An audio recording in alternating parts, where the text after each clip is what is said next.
Good morning student, welcome to my channel. आज का हमारा टॉपिक है कूलिंग टावर। कूलिंग टावर एक हीट रिजेक्शन डिवाइस है जो वायुमंडल में अपशिष्ट गर्मी को निकालता है, हालांकि पानी की धारा को कम तापमान तक ठंडा करता है।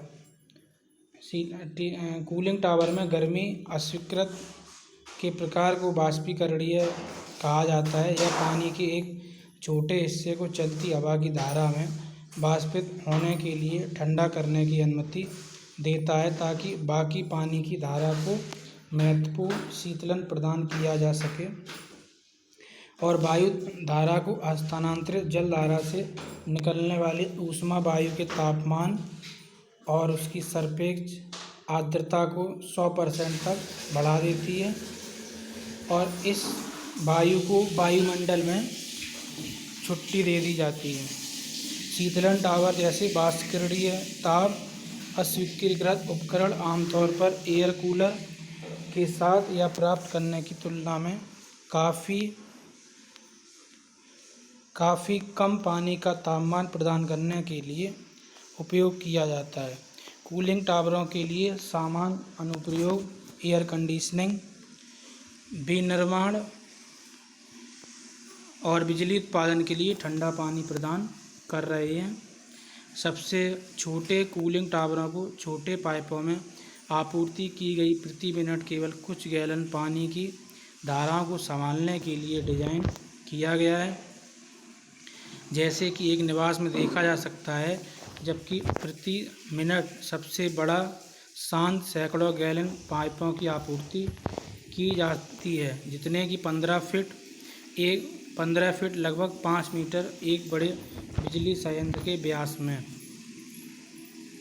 जेनेरिक शब्द कूलिंग टावर का उपयोग प्रत्यक्ष ओपन सर्किट और अप्रत्यक्ष क्लोज सर्किट हीट रिजेक्शन उपकरण दोनों का वर्णन करने के लिए किया जाता है। हालांकि एक कूलिंग टावर के बारे में एक खुले प्रत्यक्ष संपर्क गर्मी अस्वीकृत डिवाइस के रूप में अप्रत्यक्ष कूलिंग टावर के रूप में कभी कभी क्लोज सर्किट कूलिंग टावर के रूप में संदर्भित किया जाता है, फिर भी यह एक कूलिंग टावर है। In the counter flow cooling tower, air travel upward through the fill और tube bundle opposite to the direction motion of the water. In a cross flow cooling tower, air moves horizontally through fill as the water moves downward. Cooling towers are also characterized by the means of by which air is moved. Mechanical draft cooling tower rely on power driven fan to draw or force the air through the tower. Natural draft cooling tower use the buoyancy of exhaust air rising in a tall chimney to provide the draft. A fan assist natural draft cooling tower employ mechanical draft to augment the buoyancy effect. Many early cooling tower relied only on prevailing wind to generate the draft of air.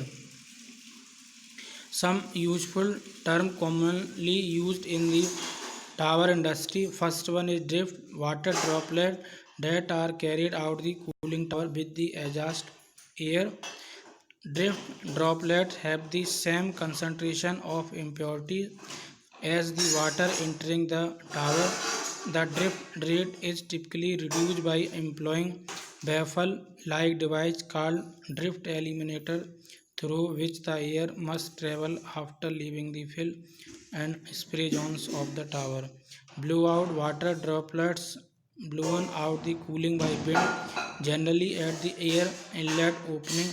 Water may also be lost in the absence of wind through spacing or misting devices such as windscreen louvers, splash deflectors, or water diverters are used to limit these losses. Plume, the stream of saturated exhaust air leaving the cooling tower. The plume is visible when water vapor it condense in contact with cooler ambient air, like the saturated air in one's breath folks on a cold day. Blow down, the portion of the circulating water flow that is removed to maintain the amount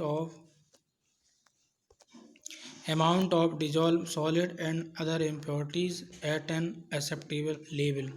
leaching लकड़ी की संरचना cooling tower के माध्यम से बहने वाले पानी की धुलाई क्रिया द्वारा लकड़ी के संरक्षक रसायनों का नुकसान।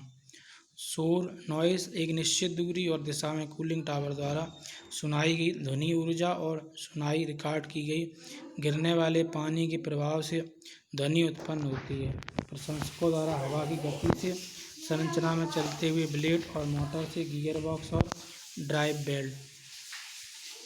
तो ये आज का हमारा टॉपिक था कूलिंग टावर। आगे आपको नोटिफिकेशन मिलता रहे इसके लिए हमारे चैनल को सब्सक्राइब करें। धन्यवाद।